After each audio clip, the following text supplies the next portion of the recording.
Welcome, everyone. What is today? Today is Tuesday, December 27th, 2016, and this is the Promotional Malpractice Live Chat. My name is Luke Thomas. Welcome. This is the very last one of the year. We are almost done with a whole year of these. Can you believe that? You might be asking, gee, where are you, Luke? You look like you've been hit by a bus, and this is not your typical place. Also, why would you have this sort of bizarre wood paneling in the back of your house? I'm not in my house. I'm actually in Las Vegas. I am in the Mandalay Bay Hotel, which in my judgment is the best one to stay in because it is at the end of the strip, and therefore there is less riffraff coming through. A lot less Bud Light Lime and Aqua di Gio in your face. Anyway. So we are here. I'm in my room. If there's any issues with this, I apologize. The audio should be good. I have my video camera, but I couldn't quite get the right lighting with it. I'm not sure what's wrong with it, so I just decided to go with this one. So hopefully this gets the job done as well. We'll go for about 90 minutes or so. And what will we talk about? We'll talk about Ronda Rousey. We'll talk about 207. We'll talk about Cyborg. We'll talk about MMA this year. There's a lot of stuff to get to. So thank you so much for joining me. Don't know whether to bring this up now or later. Let's see. Probably now, just to get it out of the way. Okay, before we get to the MMA topics here. No, you know what? I'll save it for later in the chat. It's fine. It's not that big a deal. All right. I saw I took a look at some of the questions. I won't say normally. I don't often look at the questions ahead of time. I like to be as impromptu as possible, but I saw the first one, and it didn't quite go where I wanted to start because even though we did a chat last week, it feels like we did it a month ago. I mean, it's just crazy everything that's happened since then. And we had Christmas, and George Michael died. By the way, I don't know if you guys saw this. This is a bit of breaking news. Carrie Fisher has died at the age of 60, Princess Leia. 2016 is an incredible year if you are a beloved or otherwise talented celebrity. I made a point on Twitter. I was like, if you just had a New Year's Eve party where the only music was from musicians who died in 2016, you're going to have an awesome party. But, okay, be that as it may. We'll put that aside. So where do we start? Let's start with, like, what is at the top of my mind? And then we'll get to all these questions. This actually comes from a question, but it's an emailed one from Laura or Laura, since I think she's from Colombia.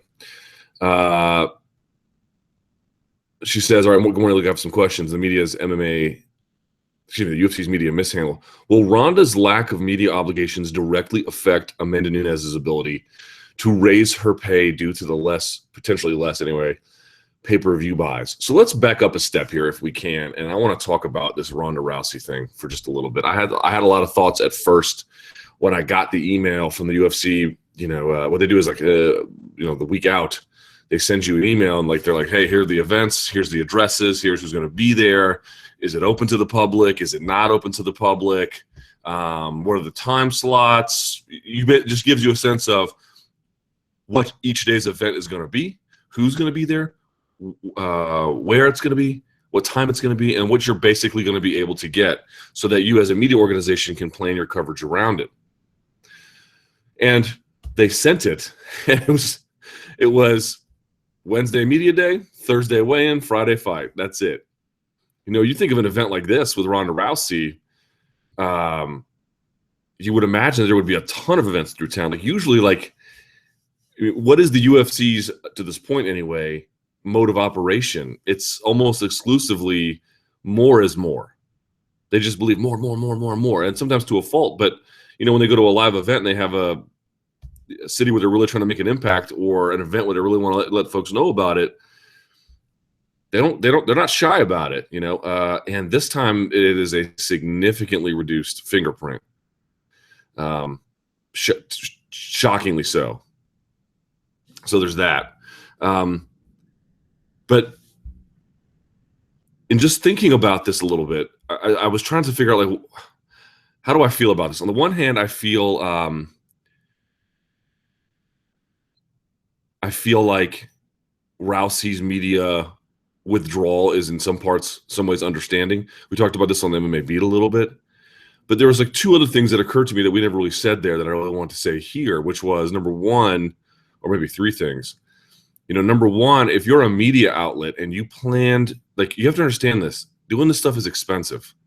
Flying to Las Vegas, staying in these hotels, it's expensive. It's really, now again, you don't have to stay in the Mandalay Bay necessarily, but you know, Las Vegas on the Strip is not going to be cheap. Eve for New Year's Eve parties, and you could be like, well, don't stay in Mandalay Bay, stay somewhere else. Okay, but the cab rides here are extraordinarily expensive. So unless you have a car or something, you know, I'm not saying it can't be done cheaper, but there's a limit to what you can reasonably do. Plus, you have to get around places and stuff. And my point being is, I can imagine some MMA editors or editors of different media entities in various places, be it video or I'm here for SiriusXM or some other thing, kind of being pissed, right? I mean, it's expensive to do this, and there has to be some kind of return on that investment. And I can imagine that, like, they're like, well, if she's not going to be there, you know, why are we sending a big crew? And you could say, well, people want to learn about the other stories. They'll tell those stories no matter what. People are going to know about Dominic Cruz, and they're going to know about Cody Garbrandt and everyone else. But like, and there's nothing I guess you can do about Cain and Verdum. But for Ronda not to be there is, you know, I guarantee you there's going to be editors or program directors or various other figures in authority at these media companies thinking twice about covering another Ronda Rousey fight, or at least with the same amount of resources. I guarantee it. I guarantee that they're furious everywhere, because this is the end of year budgets too. You know, you have to understand that, like, when you go to these things, you're counting on a certain amount of content you can deliver to your audience that is big enough to justify the expense. And with no Ronda Rousey here, depending on what assets were put here, there's going to be a lot of people taking a financial bath in media this week. Maybe that's intentional. I don't know, but that's definitely going to be a byproduct. I'm sure of it. Number two, look, the UFC is a big organization, and I don't know when they knew about this. I don't know when the media staff or the PR staff was told about this. So I don't want to make a bold proclamation about they did everyone wrong. But my thought basically is, if they knew enough in advance that this was going to be the case, you know, there probably should have been some kind of heads up about it, so that these organizations, these media organizations, can make the appropriate decisions about how to allocate their resources. Because if they, you know, if you think Ronda Rousey is going to be there, and you're going to get, let's just say for an example, a scrum, even less than that, a ability to film her and photograph her workout or something like that, and now all that's gone, you know, that changes the equation of what kind of assets you want to send out here. And to the extent that they knew about it, they probably should have said something about it, but I don't know. I'm just sort of positing that if they knew, then they should have said something, but I don't know exactly what they knew in terms of the PR staff. They may have been told late, who knows. And then the last thing that occurs to me, though, and this is a bit of a different take on it, you know, you could say whatever you want about it. It's unbelievably bizarre. It's extraordinarily unusual. Does it signal that she's mentally weak? I would argue that it doesn't signal that she's mentally weak in any kind of new way. In other words, I don't think anything changed with her. This to me appears to be an overcorrection. Like, I don't. In other words, I don't know if she's going to win or lose when she goes to fight Amanda on Saturday. But like, if the media had been negative in the way that it was after her loss prior to it, for whatever reason, she wouldn't have liked it back then either. She only liked it because she was the recipient of like glowing press. But I don't think she naturally had some kind of like love affair with media generally in some different way. It was just that when the coverage turned from hagiography to biography, she checked out. And so I don't know that she has like some new liability. But what I do think is there's like whatever underlying issues there were before related to either exposure or having to discuss her private life or having her failures magnified in some way. None of that has changed. But that doesn't necessarily mean she's going to lose on Saturday. Right. Here's my thought on Saturday. She's probably going to go in there and win. Like, you know, one of the things that Holly was, I mean, I don't know she's going to win, but Holly was really good about disengaging, getting away, sort of bull matador thing. I don't think Amanda Nunes is like that necessarily. That might be her undoing. But my thought is that if the same kind of pressures show up, right, where she is getting bombed on a little bit and doesn't have an answer for it, the same problems that revealed themselves in the home fight will then reveal themselves in the Nunes fight. In other words, there aren't new problems, but the old ones aren't gone. That's sort of how I look at this. But back to the boycott thing real quickly. I think MMA media has a little bit of blame to shoulder here, to be perfectly honest. And what I mean by that is, not for the coverage we gave. Never. Like, the coverage that was, if anyone on balance has been the recipient of unfair, and I mean towards that person, not against them, coverage, it's Ronda Rousey. She is the beneficiary of the most over-the-top, glowing hagiography I've ever seen in my life for any athlete ever. She has no right to complain about the coverage in a general, abstract way. Maybe individual pieces here or there, but even then, not really. Not much anyway. But the fact of the matter is, if we had a group and we had collectively gotten together and we could negotiate with the UFC about certain disclosures, like they would have had to told us if she wasn't going to be on there, or there are a certain amount of media she would have to do anyway. Some kind of negotiating would have happened from a collective group representing the interests and needs of media with the UFC. This probably wouldn't even be happening. It's happening because we haven't gotten together. Now, let me be clear about that. There are a lot of folks who are trying very, very hard to make something happen. I'm not in any way saying anything bad about them. In fact, they're the heroes here.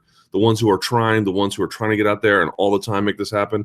They're going to remain nameless for now, but they know who they are, and they've done incredible work. And I'm not here to demean them. I'm here to compliment them, to praise them, frankly, to cheerlead them. I'm just saying, as a group collectively, which includes me and everyone else, we should have done this a lot sooner. We should have been done already years ago. We should have gotten it together. And if that was the case, I don't think this would even be happening, because we would have a contractual issue and guarantees with them that we never got. And so to me, it's like, should the UFC have said something if they had known? Yeah. And should Ronda Rousey be this allergic to, basic media obligations? Of course not. At the same time, though, I don't want to just say it's you. We got to take a look in the mirror and say, if we had negotiated these things in some kind of collective way already, we wouldn't even be here. We wouldn't even be here. Or if we were here where she didn't have to do those things, we would have known about it and we could have made our plans accordingly. We got one media event tomorrow that I can take part in, and then that's it. Because for the weigh-ins, I got to do my show. So, it's crazy. All right, so that's the Ronda Rousey thing. Now, to the question itself from Laura here, will Ronda's lack of media obligation directly affect Nunes' ability to raise her pay due to the less pay-per-view buys? Some people are already assuming this is going to do less pay-per-view buys. I think it's a reasonable suspicion, maybe even a likely one. But until we see it, I just want to be very careful about declaring it. I've had a lot of casual friends, and I know this is terribly anecdotal evidence. I am not saying if you think there's going to be less buys, you're wrong. Far from it. You may very well be right. But until the numbers are in, I just want to be a little bit careful about saying something, because I have had a lot of casual fans and friends reach out to me saying, hey, I heard Ronda's fighting. They did have some confusion about it being on Friday, though, so that could play into it as well. All right. So it says here, 90% mental, 10% physical.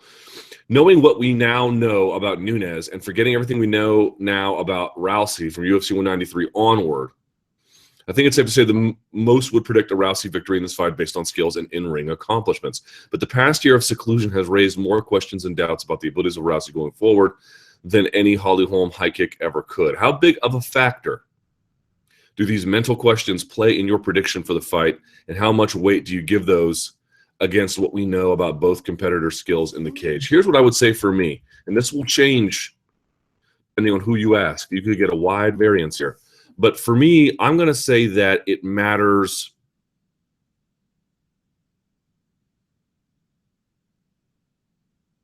could be extraordinarily impactful.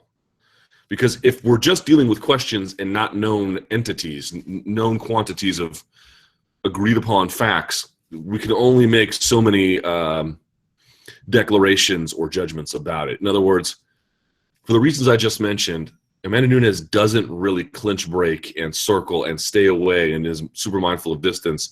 She doesn't mind engaging. Now, she's not necessarily reckless per se, especially she's gotten better about it, and she's gotten more accurate as a striker. There is a very plausible scenario where she goes in there and with the appropriate distance management, bombs on her and wins and maintains her title and gets the win of her career. This is a very plausible scenario. I think another plausible scenario, though, is that because she isn't quite so averse to maintaining distance, Ronda Rousey will be able to eventually tie her up and get her down, and that'll be all she needs. If not the first or second time, maybe the third. And maybe she takes a beating along the way. Maybe Rousey comes out and redeems herself. But for me, the fact that she hasn't changed trainers despite her mother's objections, and that's not in and of itself a reason to do it, but it's something you just can't ignore. The way in which she lost, the way in which she's handled the media, to me, it would make a surefire judgment call in favor of Rousey now a little bit more difficult to come by. I think I'm leaning Rousey is the answer. And the only reason why I'm slightly leaning towards her is because of these questions. So it doesn't change my pick. But if you're picking Nunes, who could argue with you? Who could possibly argue with you? You know, there's a lot of really good arguments.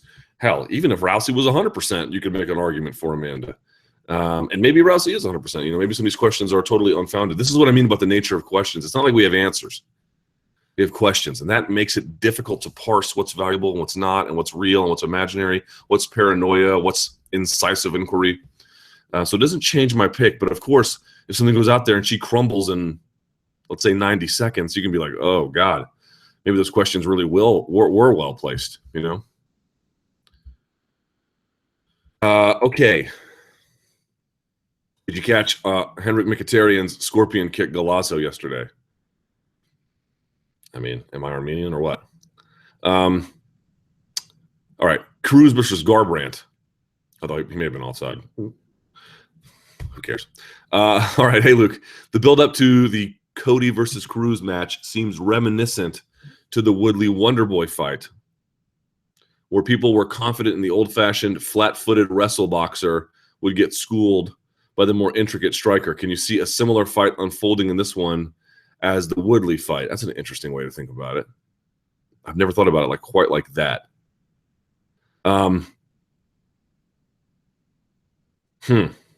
That's interesting. Sure. So I've seen two different kinds of responses, which is, one more than the other, but it would be common in a scenario like this because Cruz and Garbrandt could not be more different. One is like clean cut and verbose and likes to flex his mental acuity and is a real, not in the way that King Mo means, but is a real finesser. I don't mean in a duplicitous way. Let me just make sure everything's working right.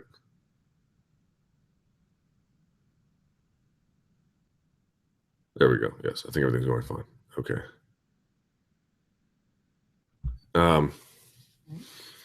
And Garbrandt, I think, is, has his own sort of aesthetic, which is very, very different, of course, than Cruz is, but is much more of a rough, rugged, and raw type. And so naturally they're gonna split the fan base a little bit because some people are going to respond more easily to Cody and some are going to respond more easily to Dominic.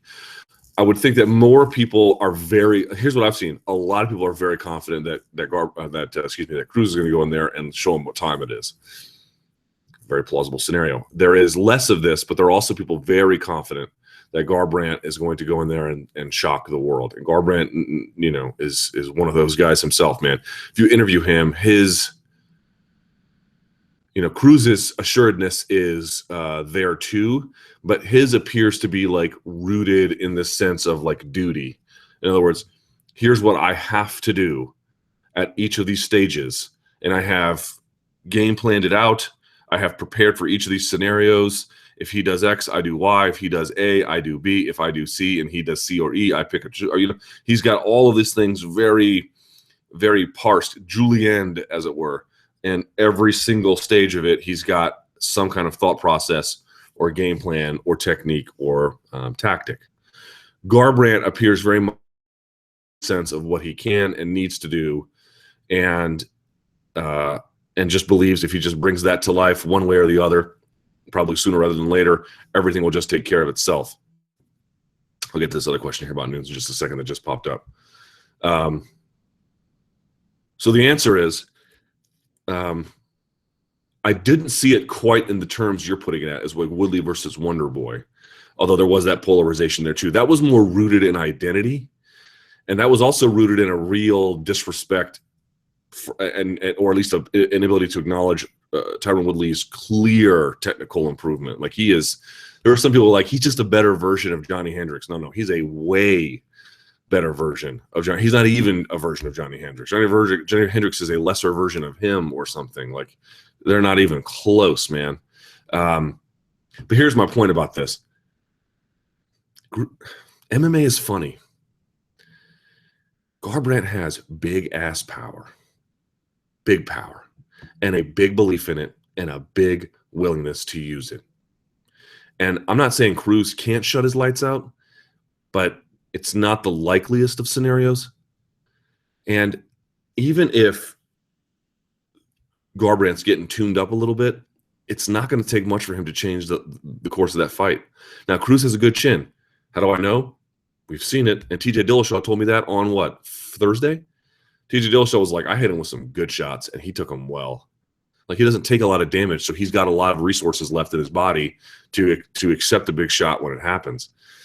I just think this. You can never underestimate or underrate what a big power puncher can do in MMA. It's not in any way going to be, this will guarantee their victory. I am in no way saying that. But offense is more important in MMA than defense. It just is. Or unless you have like incredible defense. But you can get more things done with good offense and bad defense than you can with bad offense and good defense. You don't even need them to be 50-50. It's much better to have better offense. And Cruz has a lot of offense, but Garbrandt has a lot of like really impactful offense. And we would be wise to take that seriously. Now, someone mentions Nunes said she has trained judo and she has broken down Rousey's entries and hip placement. So if she can neutralize Ronda's judo and outstrike her early, she will likely win, I believe. That, I think, is a very fair way to look at it. But, like, here's the other thing I would say, man. They're not the same. They're not the same. You can find another judo black belt who can emulate Rousey. Same entries, same fitting in, right? Same Sayonagis, Tayatoshis, Harai Goshis, Uchimatas, the whole bit. All her entries, all the things she likes to do. She loves to get the Russians and the 2-on-1 across her body. She's really good at those. Right? You can do all that. And you can get someone to imitate that. It's not going to be Rousey, man. It's not. Talking about an Olympic medal-winning level judoka. A lifelong athlete. They don't feel the same. They don't feel the same. I've mentioned this before. This is another level down from that. I've rolled with plenty of people who have been incredible. And then we had that one dude from the Mongolian Olympic team. Bro, his arm bars felt different. They felt different, man. They were rough. As a matter of fact, when he tried to put his heels in around my neck, he missed with one of his feet, and his heel came on my lip and split it. They're different. They don't feel the same. Significantly different. Now, maybe Amanda Nunes has really so well rehearsed that won't matter, and you're correct. But just being like, well, I've looked at her entries and I've practiced them. I am not saying that's invaluable. It might make all the difference in the world. But I'm also a little skeptical of claims like that if you haven't brought in someone at that exact kind of level. They don't feel the same. They don't. They absolutely don't. MLS All-Stars versus, the Real Madrid starting 11. Not the same kind of player.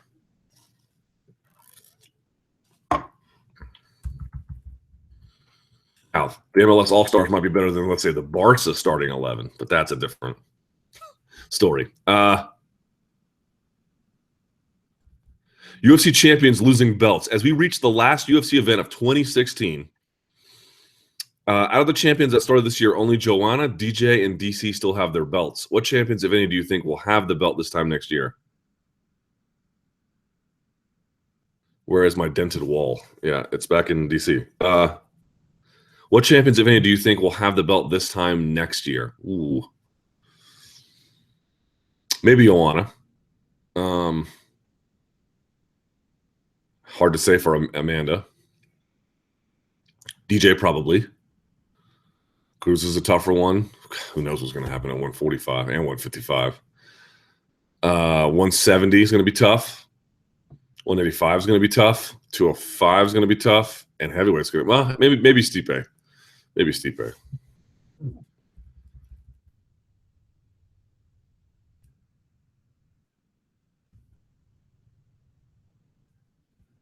Don't make predictions for the site anymore. Can you give us your predictions for the main card? Let's see. Pull up that main card, Shawty. All right, here we have UFC 207. I haven't thought about these. Well, they got Rousey in a different fight kit. That's interesting. Well, they have to, I suppose. Okay, Nunes versus Rousey. I'm probably leaning Rousey, but that one's hard to call. Cruz versus Garbrandt. I guess Cruz. Dillashaw versus Lineker. Dillashaw. Kim versus Safadine. Kim. Smolka versus Borg. I'll go Smolka. But I you know, those top three fights: Nunes versus Rousey, Cruz, Garbrandt, Dillashaw, Lineker, especially the main and co-main. They're tough calls, man. They're tough calls. If you got the other way around, I get it. I completely get it. Luke, what program do you use? 531, starting strength, strong lifts, or something else? I have just started the starting strength program. I'm just sort of getting into it now. Oh, look what I got for Christmas. Can you see these jokers? You see these? The wife got me these. These are the Nike Romaleos. This is how they pronounce it. I say Romaleos, even though I know that's incorrect. As you can see here, this is an Olympic weightlifting shoe. I use these for, well, I just got them, but I'm going to use them for squats, power cleans. I'll use them for standing press, standing overhead press. These are amazing, man. These things, I tried them out the other day. They're unbelievable what they can do. They're super expensive, so I don't recommend them for everyone, especially just I mean, I'm a novice lifter too, but if you don't do like heavy barbell lifts, there's no need for them. Plus, you cannot deadlift. I mean, some people deadlift in them, but I think it's a big mistake.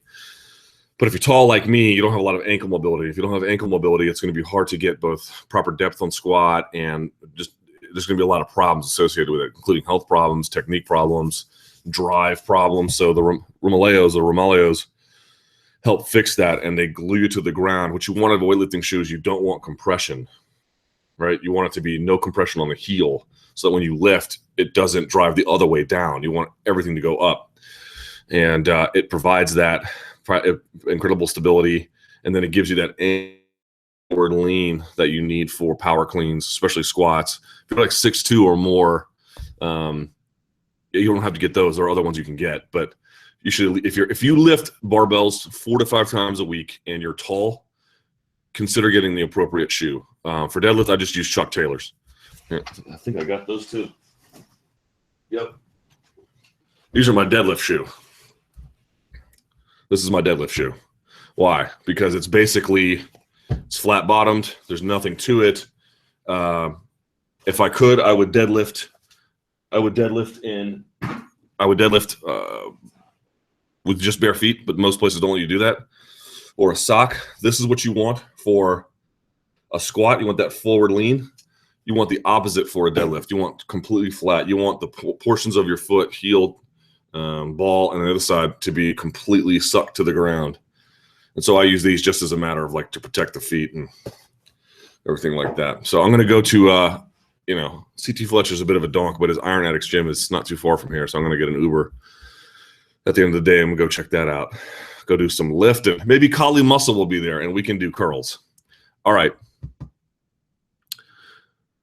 So let's talk about Dana's comments about Nate. I see people getting very upset about his statement, saying Dana is delusional. He is protecting Conor from Nate and so on. Here's how I see it. And it's pretty incredible that not many people can figure this out. A third McGregor versus Diaz fight will happen either if Conor loses his belt down the road or if Conor defends his belt against maybe Khabib, Tony, and Aldo. Why? because it's a fight that will be just as big if Conor has that belt or he doesn't. So UFC will do everything to save that one until later. So why did Dana hint that it won't happen? It's because he wants Diaz to think it won't happen anytime soon, and therefore take a fight against someone else. UFC needs headliners, and Nate is a big one. Sounds about right. Pretty good. That's a pretty good job. Yeah, pretty good job. I don't have much to add to that. Remember, what is Dana White's job? Dana White's job is to promote the UFC's interests and say things in the media that do that. Whether those things are true, whether those things are false, whether those things are half true, half false, 80-20, 60-40, whatever. That's his job. His job is to promote that line of thinking. So always remember that. He might even know what he's saying is not really true. Not the point. The point is he has to promote a certain vision, a certain way forward, a certain way of speaking that reflects the company's interests, desires, and path forward. Right now, is Cain the pound-for-pound most stupid fighter on the roster, or is Jones still up there? Not sure why Cain is stupid. Okay. Why in the world would he walk around and brag about him not being able to stand for more than 10 minutes and then he will have surgery 8 days after his fight? Yeah. So, a tough one. What do you want from these guys? You know, look, I agree. Strategically, not the best call. A great call strategically. A great call strategically to get, you know, forget about the Bjorn Rebney stuff. The stuff he said about his health, it is valuable information. And apparently it's very honest information and real information. Like, I'm not going to be bitter about a guy in a real way. Not Tito, oh, I fought with a cracked skull. Talking about a real fighter, and Tito's a real fighter, but I mean somebody who is in the trenches right now and struggling. Like, the guy is having to take marijuana because he doesn't want to get on painkillers, but he needs painkillers. That's real. That's incredibly scary and genuine and honest. And yeah. So should he have said it? I don't know what you want with it. He didn't probably have to volunteer that information. I think that was maybe a mistake. Certainly in the end, it cost him this opportunity. I really hope the cleaning crew doesn't come in here while I'm doing this. I put a thing on the door, but we'll see. But, like, I don't know. I mean, obviously, if it cost him the fight, then maybe he shouldn't have said something. But what is the lesson there? Conceal the truth about your health so you can make it to the cage? I mean, what if something bad had really happened to him? Like, if he can't get cleared to fight because he's medically jacked up, maybe he shouldn't be fighting. I don't call that stupid necessarily. I mean, it backfired in the sense of, you know, trying to have your cake and eat it too, I suppose. But if you're that banged up, maybe, you know, I even said it on Twitter at the time. Like, I'm not necessarily all that mad at the Nevada Athletic Commission. Like, I don't know what the ins and outs are of the medical issues, and maybe they are acting out of like a bizarre abundance of caution. But if they're not giving him a license because he is really, truly jacked up, he told us he has trouble standing, we know he's going to get surgery after the fact, maybe he shouldn't be fighting, man. You know? Maybe this is all for the best for his long-term health. We never really take that seriously. And maybe this thing actually worked out to his benefit in that regard. That's not to our benefit or to your benefit.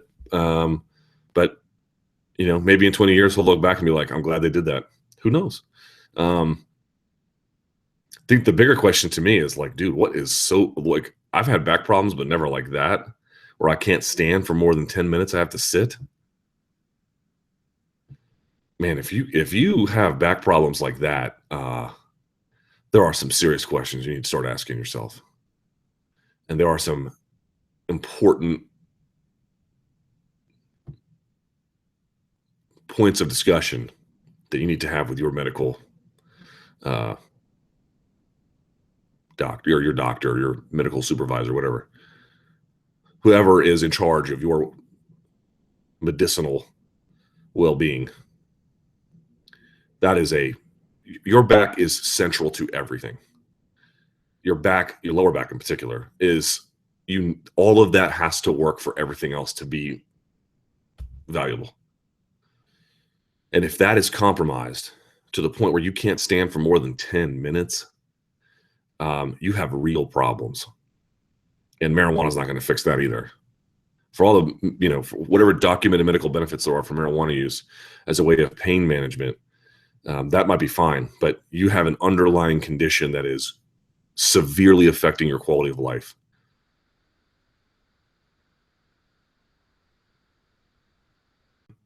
And, pulled him from this fight? I suppose not. But there's a greater context of, what is your long-term health? Should you really even be fighting? And also, like, I'm not going to bag on a guy for being honest. I'm just not. That was a real thing he said. You shouldn't want guys to say things that ultimately sabotage their careers, I suppose. But I think on balance, what we want are athletes that when we ask them questions, they give us honest answers, even if they come at some measure of self-sabotage. We don't wish that upon them necessarily, but isn't that what you want? Isn't it when you ask a guy a question that you get an answer that's from the real world?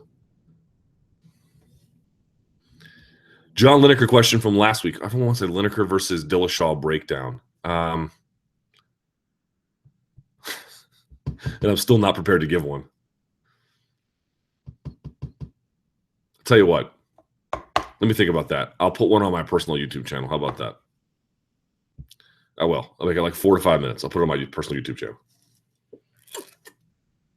All right. Hi, Luke. Do you think that with Tony, I think you mean Ferguson, holding out for more money, he will get passed by for Aldo or Nate? They're certainly trying, but no, in the end, I don't think so. I don't think so. Perhaps that is naivete, but I ultimately think that Aldo versus Khabib was a great fight. Nate versus Khabib was a great fight, or Nate versus Conor, or whatever they're going to do. But although Nate versus Khabib wouldn't be that great necessarily, but no, I think in the end that they are doing this not to not have Tony a part of the process, but to get him to lower what he's asking. And I think ultimately they'll find some way to either make that happen or change what they are expecting from him or something like that. Rousey's mental problems. It baffles me that people seem to think Rousey has any mental weaknesses or issue. Yes, she took the loss hard, but this whole media blackout is exactly what she wants.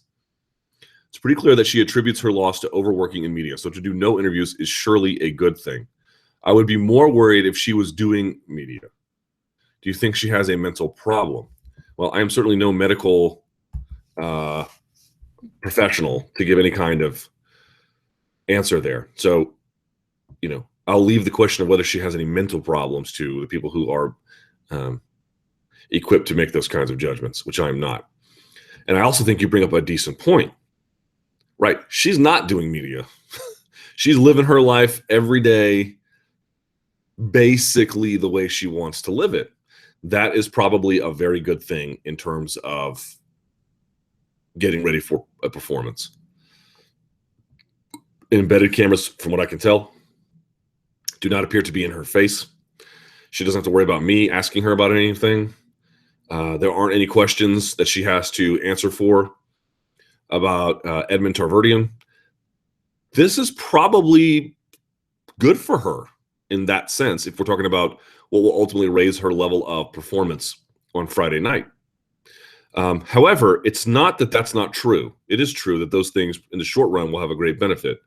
The question is, it's not that what do those kinds of restrictions say about someone? That's the question. What does it say about someone who would perform less if they had to answer the same kinds of questions that maybe not any other fighter, but maybe many other headliners would have to answer for in a similar position? Granted, she's a little bit different. I understand that.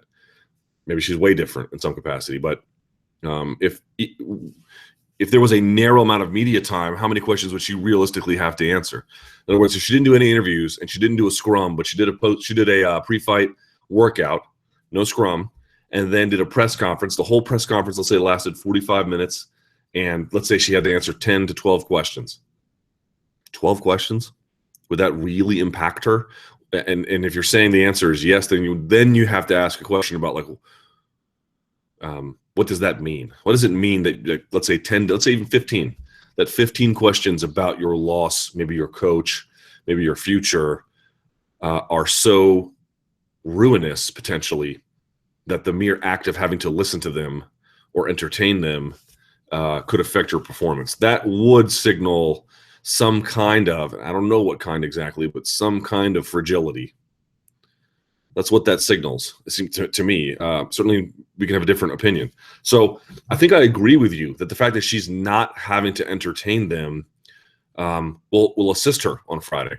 Enough to get the victory? I guess we'll find out. But that's not the issue to me. The issue is what has to be so toxic about that experience, frankly. And again, I'm not saying do all the media she's doing before, but not even a press conference, not one. What is so toxic about that you can't even do what is a fairly benign-ish exercise? That, I think, leads to some speculation, and I would argue pretty fair. I mean, I've just never seen anything like it. Prize fighters are typically, Rousey is like a lot of prize fighters in that they're teeth gritters, and they're salty, and they're edgy, and they're hard to work with. Sometimes you see a lot of good prize fighters like that in boxing too.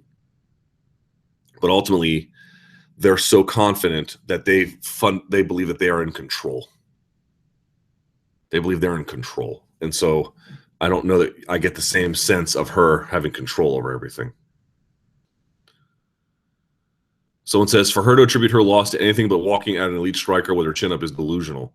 And frankly, I think many would agree that searching for people to blame, the media in this case, rather than taking responsibility of how poor of a strategy she had, is a significant mental weakness. That being said, I'm certainly not counting out Rousey in this fight. Yeah, there's a lot I agree with there. What are your thoughts on Nate Diaz asking for $20 million? Is he pricing himself out? What do you think? Nope, he is not pricing himself out, because ultimately I think he'll settle for a lot less, number one. Number two, it's a way of keeping away pointless distractions. Oh, hey, Nate, we're thinking about putting you on co-main event for UFC 20 or 210. Would you be interested? We'll give you, $500,000. It's like, your $500,000 is like the buzzing of flies to Nate. He doesn't even want to. He doesn't just take that to another sucker. So it's partly just a screen by which he can, keep ridiculous in his mind offers away. But I don't think he ultimately would say, "Oh, I will only take $20 million a fight." That's just him putting up high enough of a number to avoid having to deal with the frivolity of some of the UFC's maybe short-term interests. Miles Jury. Hi, Luke. Do you know what's happened to Miles Jury? He goes on a long win streak, loses 2, then disappears. I have reached out to him a number of times. I cannot get a response. And that appears to be intentional, because I never had any conflict with the guy. I like him very much. Many of you do as well. I do not know. And I have tried. I have tried specifically just for this live chat, and I cannot get a response. So I don't know what to tell you, man. I'll keep trying. I'll just keep trying. Luke, what do you think about this UFC on Fox 23 retro poster? I don't know if you guys have seen this. It's got Shevchenko on one side, Pena on the other. It's got the original, the original UFC guy who was standing on the globe like this with his fists out. And it's got Cowboy versus Masvidal below it. I mean, I wouldn't call it amazing, but I would call it a step up. I'd call it a real step up, man.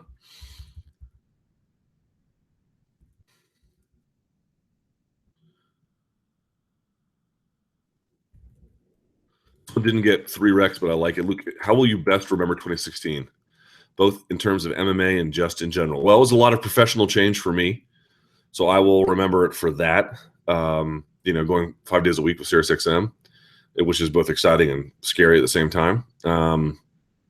So for me, it was a big year of professional change, growth. We'll see.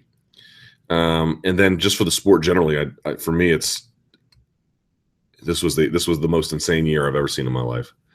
I've never seen the UFC machine grow in the way it did. I've never seen it challenged in the way it did. To see the Fertittas and the regime change. Most MMA fans weren't around for the first regime change.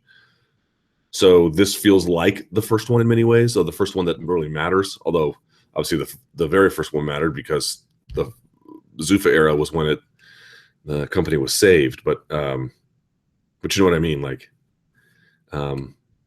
it's scary and uncertain and different and challenging and weird and fun and unexpected, and it's all of those things. It was this crazy storm that just ran through us, that we're just sort of coming to terms with. The Korean Zombie rises. Hi, Luke. One of my favorite fighters of all time is coming back soon. The Zombie. Everybody loves him, right?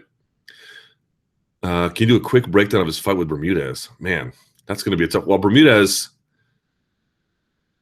probably is not going to wrestle with him. I suspect he's going to leg kick him semi-similar in the ways that Jose Aldo did. He'll probably try to back him up. And I think put forward pressure on him. Do you think he will win? Man, 2 years off, I don't know. And who would you like to see him fight next if he wins? Ooh. If Yair Rodriguez beats BJ Penn, that might be a fun fight. And how do you see him matching up against the division's best, Holloway and Conor? I mean, until we see him, no way to know. Follow-up, is Doo Ho Choi going to get taken away for 2 years of military service in the near future as well? I believe so, yes. Okay, women's featherweight division. Hi, Luke. If Cyborg gets suspended, which is very likely, is the UFC's women's featherweight division doomed from the beginning? Two title contenders who are both looking to return to bantamweight become two-weight world champion, and a very thin talent pool makes it hard to believe there's interest for women at 145 after UFC 208. Here's my thought about that. Like, divisionally, what happens, and we'll get to Cyborg here in just a second. I'll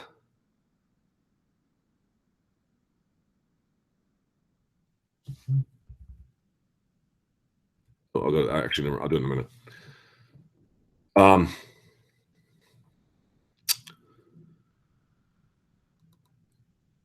In terms of growing a division, yes, it makes things very difficult.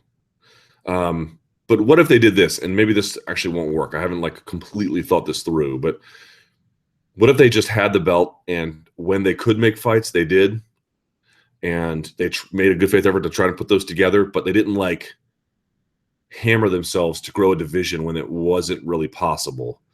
In other words, they'll have the belt, maybe they'll defend it sometimes, maybe they won't, but it won't be this thing necessarily that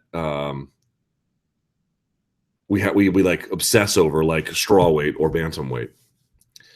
Is that really the worst thing in the world? I don't know. That seems to me like it maybe not. Not the best thing in the world either, far from it. But in other words, everyone's like, well, what about this division? The division? How about the division? What about the division? Yeah, what about the division? It's not ready. And now that Cyborg is, God knows what's going to happen to her.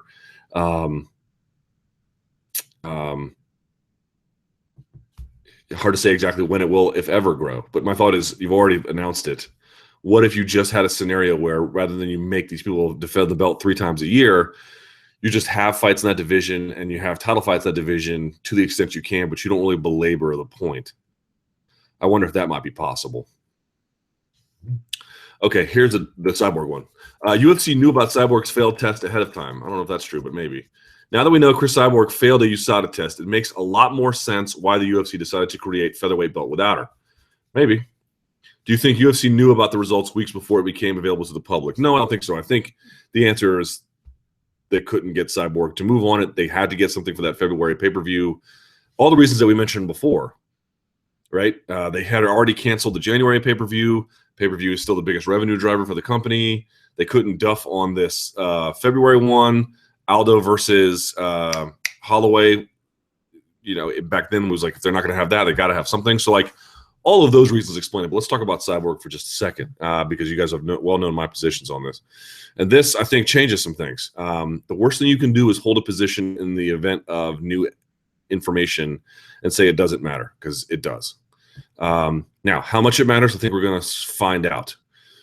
Here's what I did over the weekend. I reached out to a bunch of people to get information about this scenario and what she took and what she's claiming. Number one, I think we still need some more evidence to really say one way or the other what exactly happened here. But here's what some things I think we can say definitively. What an epic. This is best case scenario. Best case. What an epic misjudgment by Cris Cyborg.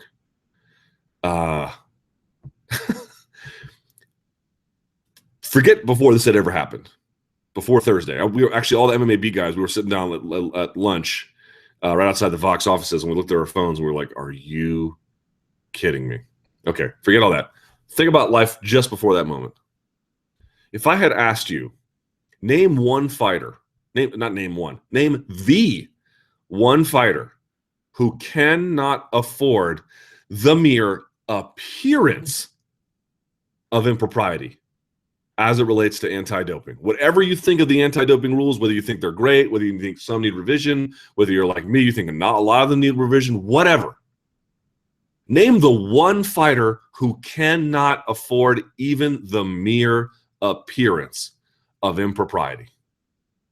Very simple answer. It is Cris Cyborg. Some of that I think is unfair because I think she was the result of a smear campaign. But whatever the case, that's the reality that we have. We have a reality where there is an extraordinary amount of existing suspicion about how she got to that weight, about how she maintains it, about what she's doing underneath USADA's nose, about all that stuff. And I think a lot of that suspicion is total BS, but it exists. It exists. That suspicion is there. And then you go out and either confirming all of those suspicions, or there's a legitimate medical explanation for it, which you took no time at all to properly vet and to avoid the potentially career ruinous consequences of it. Shocking. It is a shocking amount of negligence. It is a shocking amount of lack of self-awareness. Or you might say, look, it's not any of those things. The easier explanation, the more plausible explanation is she was using and just got caught, and this is some concocted excuse. Let's talk about what the explanations are here. This thing she took was, what was this thing called? Spironolactone or whatever it's called, this substance she took. Number one, I think I've seen a lot of people being like, I knew it all along. Well, hold on a second. Let's talk about the plausible interpretations of what happened here. Okay, number one, and this is a fact. This is a fact. If you had suspicion all along, and again, I don't know what level of suspicion you had, a lot, some, a little bit, whatever, and now you see this, that what happened over the weekend, and she didn't, or Thursday anyway, and she didn't go through the process of getting a therapeutic use exemption. Yes, she's got all this stuff about this doctor. She's got these claims about her weight cut and this birth control she was taking. But if you want to conclude that this justifies your suspicion, what could I possibly say to you? Even if she is 1,000% right and 1,000% honest, what could I possibly say to you? Stunning lack of self-awareness about how she is viewed and what any potential bump in the road, however seemingly innocuous it is, can do to her career and her future. Stunning lack of self-awareness. Okay, so if that's one of your conclusions, going to be hard to argue with you, to be perfectly honest. Super hard. I think for me, everyone's like, well, we knew all along she could have made 135. I don't, to me, the 145, 135 thing is settled. She was a 145-pound fighter a decade ago. Maybe she could have been 135, but I don't think that's the salient issue here. To me, the salient issue is she just had such, I cannot believe how badly she handled this, especially if she actually is innocent. Now, you might be asking, well, I had a little bit of suspicion, and this makes me question things. That's a justifiable response, I think, as well. Let's talk about one that you might not find plausible, but that at least is, or I should say, one that you don't really believe, but at least is medically plausible. I talked to a couple of doctors over the weekend, and what they told me is it conceivable that she took this thing with a starts with the letter S for post weight cut to deal with some of the problems of that? The answer is a couple of different ways you could say yes. Number one, if in fact she had adverse responses to the birth control she was on, they prescribed this other thing that she took to deal with some of those, which can include bad female acne, hirsutism, some other problems as well. That's one response. Another one is that another doctor told me that it wouldn't be his first choice, but that you can take that stuff to sort of like get the kidneys to sort of start pumping in the way that they needed to previously. But, you know, if you're walking around where, sure, you had a clean record for however many years, 7, 8 years, whatever it was, but during all that time, everyone suspects you of everything. And then you take something which may in fact have a medicinal benefit and you didn't get a TUE. It's just like, what do you expect the world to say at this point? What do you expect people who defended you to say at this point? You know? And she was like so super nonchalant on social media. Maybe that speaks to her degree of confidence about what this will be in the end. But to me, it was like, you know, we have guys in UFC who have popped for more than she ever did and worse kinds of things. I fundamentally believe that, like, if you really are interested in who the real big cheaters have been, maybe she makes your list, but she is hardly alone, and I don't think she's at the top of it either. But life's not fair, and she does, in fact, have a record of previous use. She claimed again for managing weight, but whatever you want to say about that. If you just know how you're viewed and you understand the optics of it and how to manage that, doing what she did is just so recklessly irresponsible. And that assumes that is that she had the medically plausible, that what she claims she used it for is actually true. So there is a medical answer for it, but like at this point, you know, I'm not saying who cares, but it won't matter. Now let me say one thing though, not so much about Cyborg, but about some of the outrage about her. Someone goes, she's a cheater. I just can't imagine it being any other way. The eye test alone is a huge fail. This failed test is just further confirmation. There's nothing anyone can say to me, honestly. I can understand that. I can understand that, man. I really can. All that time where she was keeping a clean record. For what? For what, man? For what? You know, no room for error. And then this happens. Let me just say one thing about this. I saw a lot of people being like, oh, USADA's so great. Now, you might in fact think they're great. You might in fact think they're doing the Lord's work with respect to Cris Cyborg, and I won't really get into that. But here's what I would say. People are like, oh, you want everyone to take steroids in the sport. No, that's not true. USADA can do it. It's not a. The point is this. If you want to have some kind of testing regimen, and in particular, you want to cheerlead when that testing regimen, you believe, does a better job of catching potential cheaters, then you also need to make sure that when that system of justice goes askew, you are just as vocal about it. Because here's the truth of the matter. I saw lots of digital high-fiving. I saw Derek Brunson on Twitter being like, USADA should be fighter of the year. It's like, really, guys? Lyoto Machida just got railroaded, and there was barely a peep out of anyone outside of Ian Kidd. And that is a stunning amount of disrespect for that guy, for the process that other fighters have to go through, for the system of justice you claim you are cheerleading. If someone like Lyoto Machida, for the most benign, innocuous, and frankly, even arguably unscientific way in which he was hemmed up, is just going to be ignored so we can pull out the pitchforks and just for Cyborg. I mean, if you want to do the one thing, then go do it. But you better have just as much indignation about someone like that getting run over, because that's exactly what happened. He lost 18 months of his career for nothing. And then they had another guy who tested positive for a tainted supplement from the same 7 keto, and it had ostarine on it, and he got less of a sentence than Lyoto Machida. You better be angry about that too. You better be angry. For all the righteous indignation you have about Cyborg, you better take that over and say something in defense of Lyoto Machida. And you better start asking questions from people who better have answers for it as well.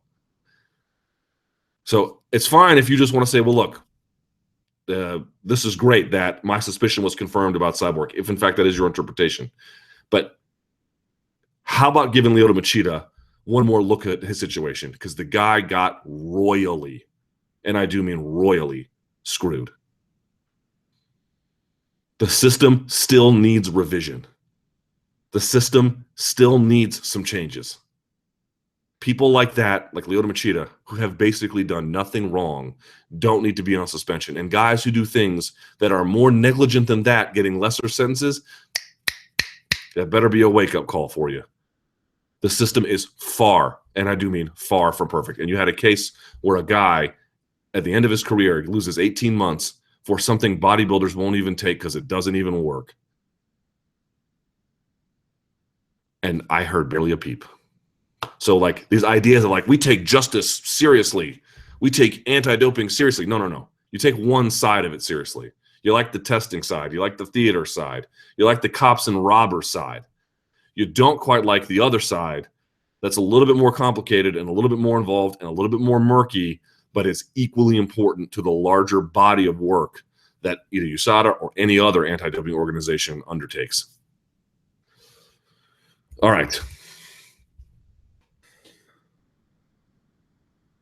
Why is it UFC 208 stacked yet? I don't know. Let's see what they can put on there. But I agree they need to do something. UFC 206 rating on Fox. Hi, Luke. The UFC 206 repeat on Fox did 4.2. No, it did more than that. It did 4.7 million in overnight ratings. What are your thoughts on this in terms of WME's rumored plan to increase TV specials, decrease pay-per-views, and its effect on the sport? So if you guys didn't see this, we all remembered they re-aired 4 fights from UFC 206. They skipped the Mian versus Mech fight, but they had the other 4. And I remember on Twitter, I didn't see necessarily a lot of activity. But then I got a text from my friend who I hadn't talked to in years. And she goes, hey, that Swanson fight was insane. And then I'll even say his name. And then Eric Bickel tweeted me. Eric Bickel is one of the hosts of the Sports Junkies, the long-running 20-year morning radio show in Washington, D.C. These guys are in the D.C. area legends, quite honestly. That's actually how I got my start in radio, was because of another one of them, JP. Eric Bickel tweeted me and goes, dude, that Swanson fight was incredible. Casual fan. And I was thinking, well, that's interesting. How did that happen? Then I saw the ratings the next day, and I was like, it averaged 4.7 million. That's not the peak. That's not the high water mark. Probably did well above that for whatever the high water mark was, or +3 DVR numbers or whatever. It killed, in other words, super killed. So this got me to thinking like, whoa, what does this mean? Does this mean if we take guys off of pay-per-view and put them on Fox, it will automatically be a hit? Maybe, maybe not. Partly the appeal of the 206 one was that it was the fights were great, and once you started watching, you could probably imagine that it kept your interest because the fights were all action-packed. So there was that. But what it more reminded me of was the HBO strategy, where they'll put something on pay-per-view, or they'll put it on, let's stick with that. They'll put it on pay-per-view, and then a week or two later, they'll put it on the channel, and they'll do good numbers on the channel. I think that's what they might be saying to Fox is like, look, here's what we can do. We'll split pay-per-view one way, and Front Row Brian had a lot of reporting about this. It looks like after the next deal, what they might do is have like 8 to 10 pay-per-views, and then some other stuff. Everything else goes on Big Fox or whatever the case may be, and that's how they get that number to 425 million a year annually. But one of the ways they might buttress that is we'll have these pay-per-views, we'll have these Fox specials, and these Fox specials will be better. And then on top of that, what we'll do is if we have a pay-per-view that we can then bring to TV, we'll just give you that for free, or not for free, but sort of as part of the deal. And you can see that if event, like, what did we talk about with UFC 206? We don't even know the pay-per-view buy rate, but we don't expect it to be high. But that the card was tremendous, even though it didn't have necessarily a big pay-per-view star on it, and it killed on network TV. There could be a lot of repurposing the content like that could be really valuable to a television broadcaster, even though the info is, or the video is dated. You can imagine this would be cheap to produce. Someone already had it. You just got to take it and rebroadcast it. Super simple, right? And they can cut out all the fat. They can make it nice, trimmed. 2 hours. Here's 4 great fights. Boom, no problem.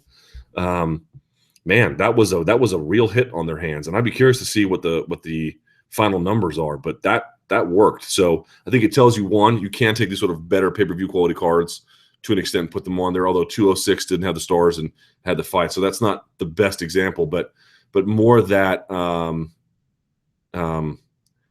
pay-per-views can be repurposed down the road, I think is for me how I looked at it.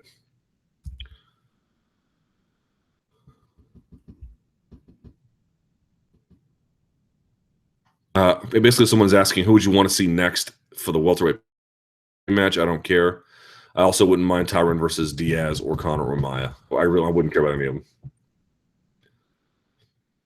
But you can imagine if Demian Maia gets the next one, which I don't think is likely, but let's just say, and wins, does Conor still want to go to welterweight? Because that ain't a good fight for him. Demian Maia would pretzel him up pretty quick. Demian Maia is huge for a welterweight. Demian Maia was a good-sized middleweight. He is huge for a welterweight. We interviewed him at my SiriusXM show the day of the 205 weigh-ins. He and Amanda Nunes came together. He is a monster welterweight. Frankly, I'm surprised he can even make welterweight, but he's done it.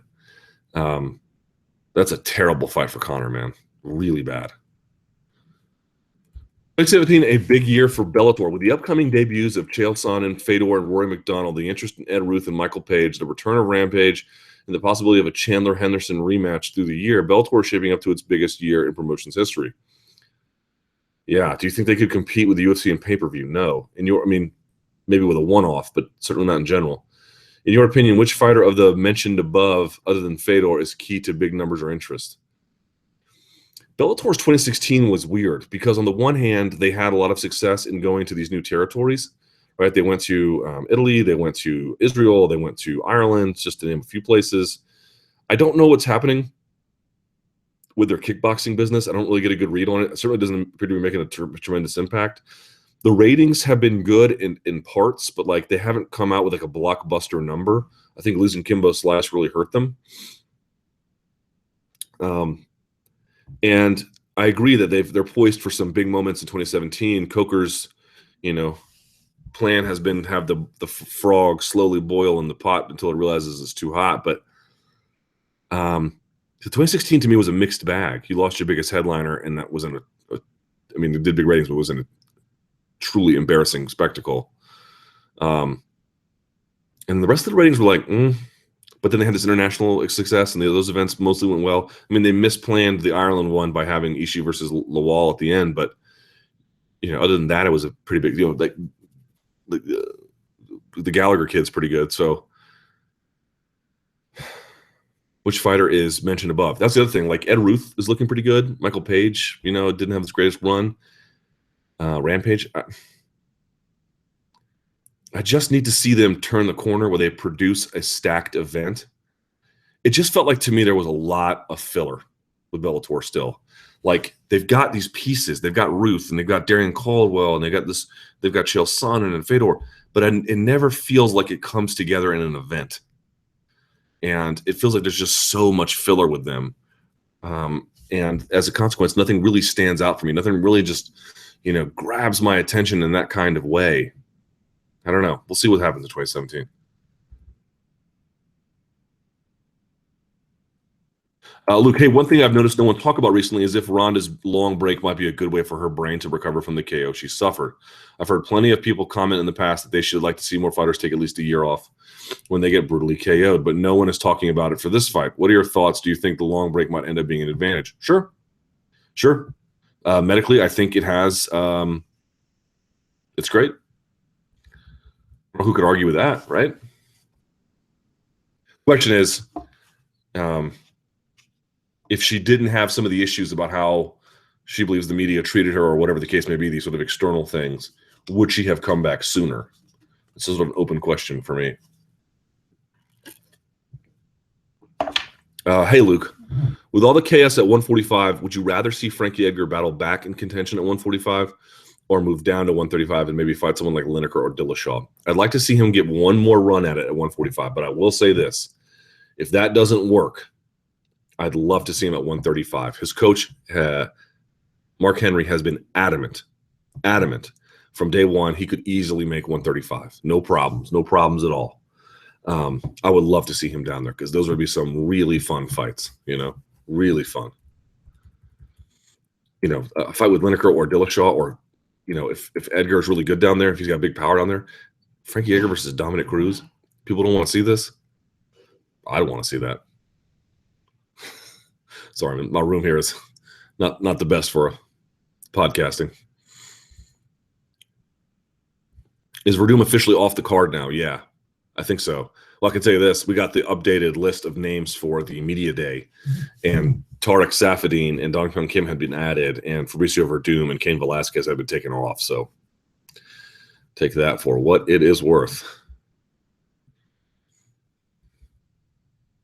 Okay, it is basically 2:15, excuse me. Let's go to the live chitty chit chat on Twitter. How many UFC events are penciled in for 2017 compared to 2016? We don't know yet. Do you think fighters are hesitant to publicly criticize USADA for fear they will get accusations of PED use? Dude, look around. Look around at how much peer pressure there is about USADA. Oh, I'm the cleanest. I'm the cleanest. No, I have even less. I didn't even drink water today. Look how clean I am. I don't even wash my clothes with soap. I don't want any kind of chemicals in my life. Yeah, everyone tries to. The amount of peer pressure to appear clean is extraordinary. And if you have the temerity to ask any questions, even if they're well placed and you're totally innocent, you'll get any number of different accusations about what they might be. So you can see why Cyborg, someone who had a history of it, and certainly, let's say, looks the part to a certain extent, can suffer from a heavy public blowback.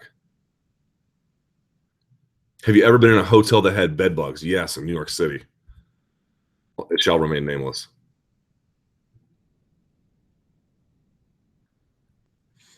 When will Verdum's next fight be after Velasquez's injury?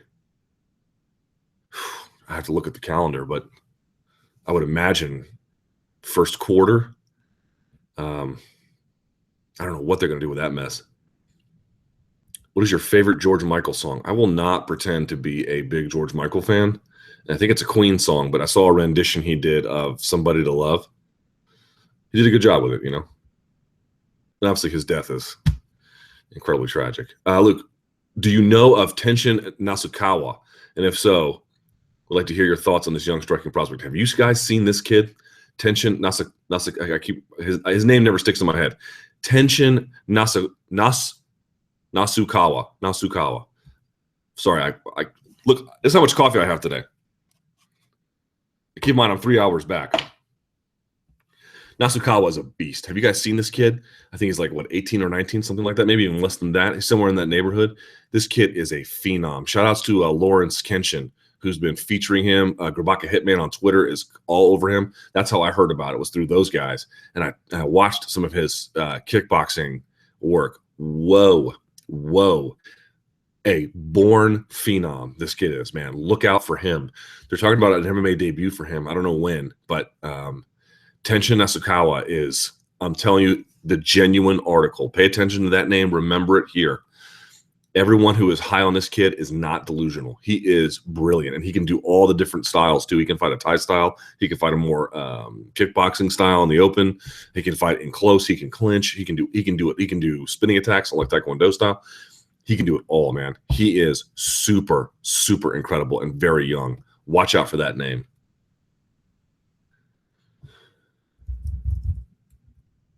Do people realize Cormier has one more title defense than McGregor, but no talks of stripping him? Plus, he has defended in 15 months. What do you think? Okay. Garbrandt admitting she got the Rousey job because she's a woman and gloating about Cyborg news. I didn't see what you said about the Cyborg news, so I'll refrain from commenting about that. What do you think about Ramona Shelburne admitting she got the Rousey job because she's a woman? That's not exactly what I heard. I heard that like Ronda likes her because they have a camaraderie from their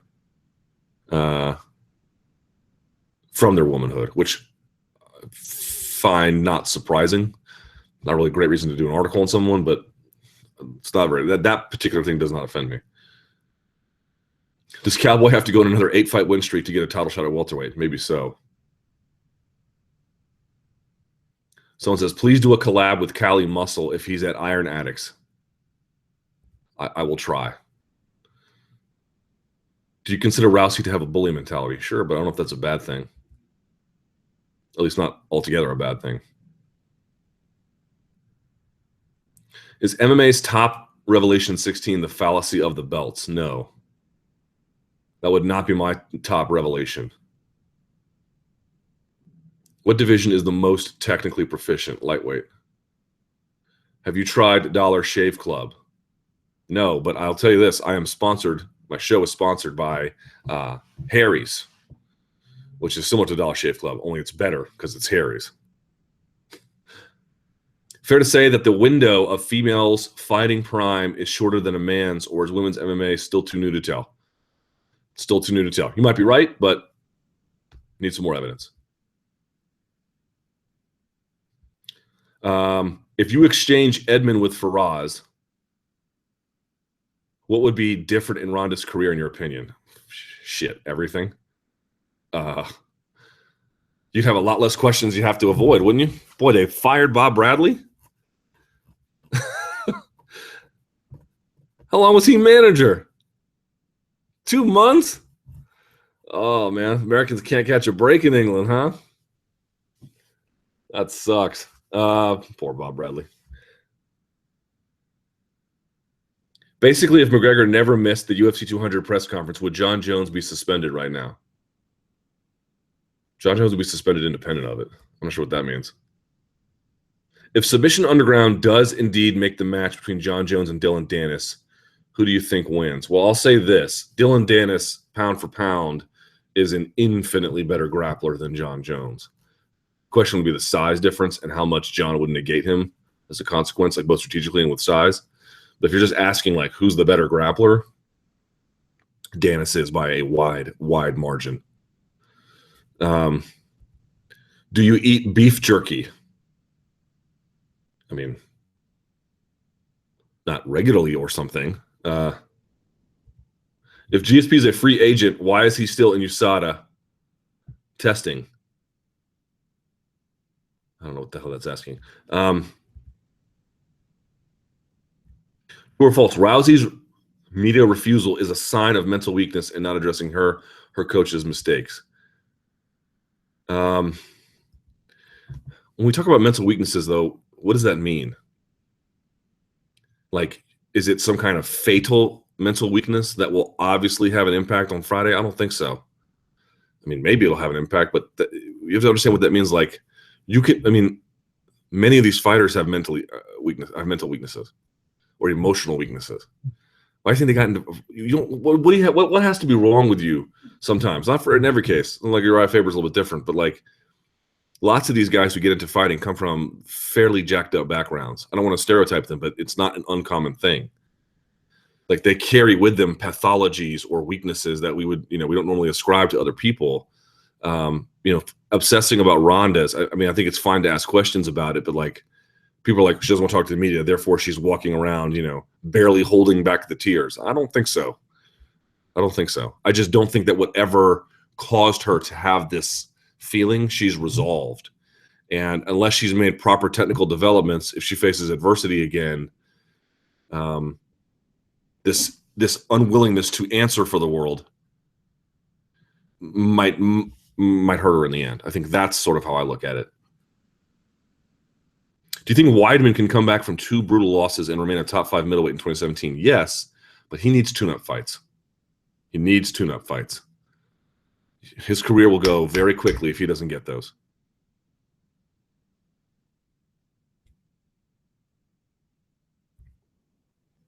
Is it rude to count the change given to you from the cashier in front of her or him?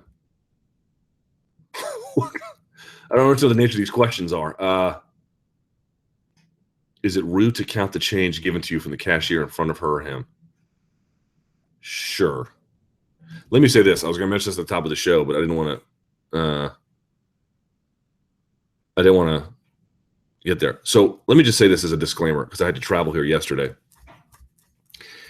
If you ride the train or the bus or you take a plane and you get into your seat, assuming there's a row of seats in front of you. I mean, you have the very first one, this wouldn't apply.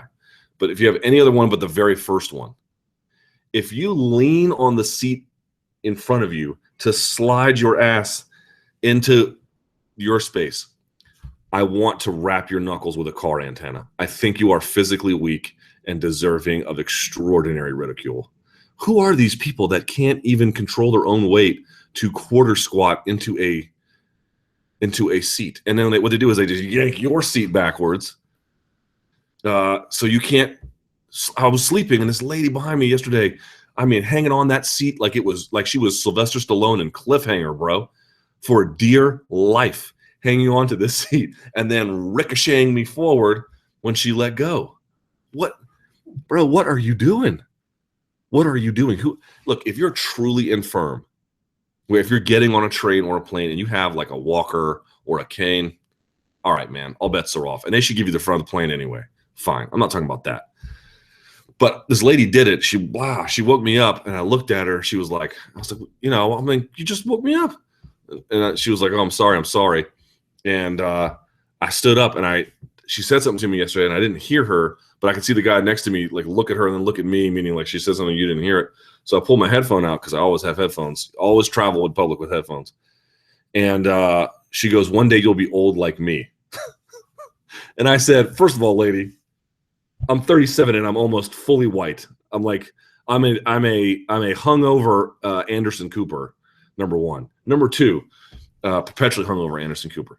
Number two, you're not old. You're just weak. And you're weak because you don't do anything.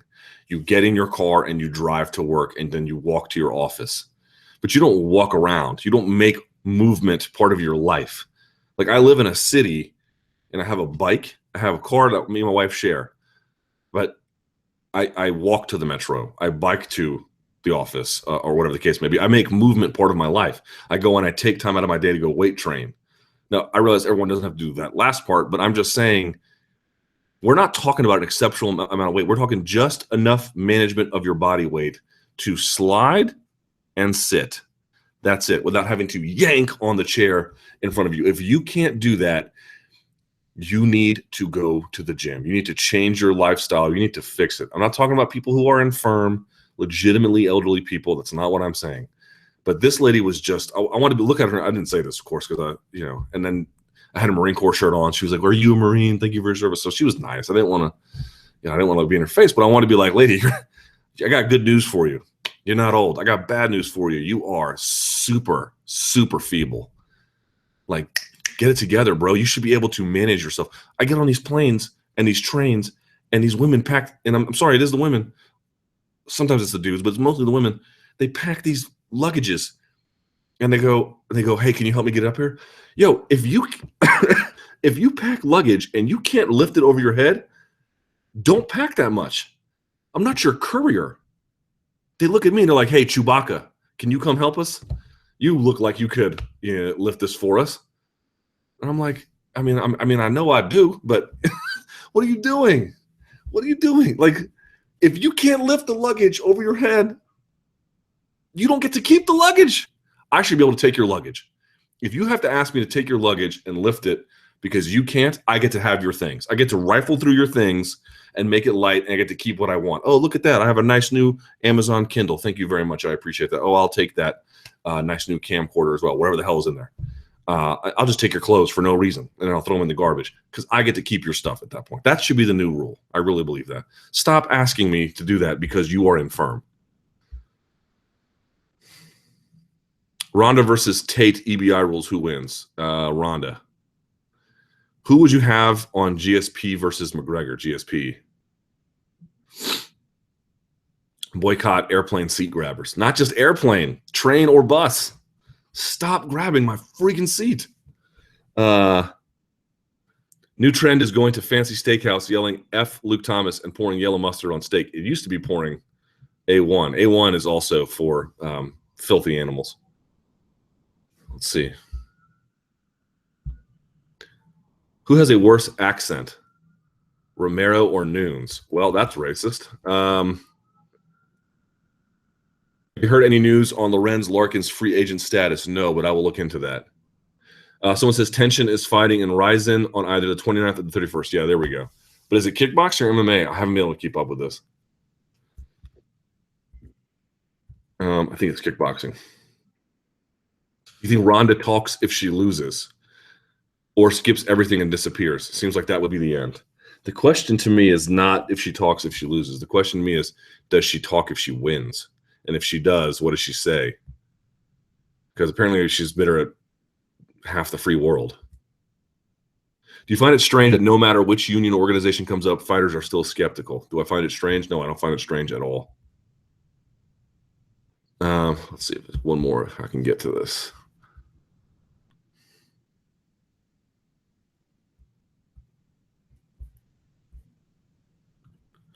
I actually did an article about this a couple of years ago. Someone asks, hey, Luke, with Ricardo Almeida becoming an MMA judge in New Jersey and Vitor Shaolin Ribeiro becoming an MMA referee, do you think there'll be more fighters going this route in 2017? Is this something you could see Chuck Liddell or Matt Hughes doing? No, certainly not. I don't think they have the interest to do that at a local level, which is what would be required before you could do anything else.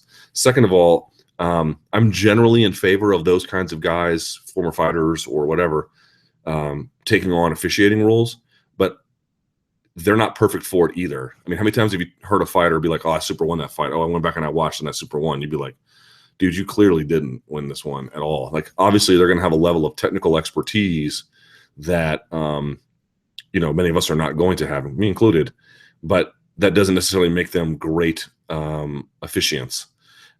Also, I'd argue that if they have, it's going to be difficult, and you would need, New Jersey's probably pretty good about this, but you'd want them in a state where they didn't have the same conflicts of interest, where they're not coaching or they're not refereeing against someone who their fighter is fighting against. I've seen this kind of stuff. It's not in any way uncommon. So, like, they have a lot of conflicts of interest that have to be managed as well. But, I mean, yes, they have technical expertise, and the two guys you're highlighting in Ribeiro and Vitor Shaolin and then Ricardo Almeida, they're amazing. I don't have anything bad to say about either of them. I got nothing but good things to say about those two individuals. But a lot of fighters have their own biases and their own worldviews that, I mean, yes, they know how to throw punches better than we do, and they know how to throw arm bars better than we do, but they're not necessarily perfect candidates. Also, there's not a lot of money in that kind of thing. All right, I have to go. I appreciate you watching. Don't pull on the back of someone's seat. Please be a strong human being. If you're the person who pulls in the back of a seat, the zombies are going to eat you first. I mean, it's a guaranteed lock that's going to happen. So just don't be that guy. Don't be that girl. Okay, thank you so much for watching. Give it a thumbs up. Share it around. What a year it's been on the live chat. A full year of these things, huh? Pretty amazing. So let me just say, as we wind the year down here, thank you guys so much. This might be my favorite thing I do all week long. No matter what I'm doing it on, and it's because of you guys watch and you share this around and you make it worth my while. I hope it's worth your while. Let's take it up a notch in 2017. If you have any ideas for things you'd like to see the live chat do or change or take on, I don't think I'm willing to hear any like revolutionary changes, but maybe some small things that I can do better, that we can do differently to make this a more rewarding experience for you. But let me just say thank you. Super. Like, I mean it from the bottom of my heart. Thank you very much to everyone who watches and watched this whole year. Even if you criticize me, that's okay. If you praised it, even better. If you shared it, I just can't thank you enough. You guys are the best. You make it all worth it. And I know you don't believe me, but the t-shirts are coming. But just thank you for allowing me to do something that is this professionally rewarding. I need you to do it. I couldn't do it on my own. And I feel like it's a great handshake. So thank you. Thank you very much. Gracias por todo. Okay. Have a happy new year. Thank you so much. And until next time, stay frosty.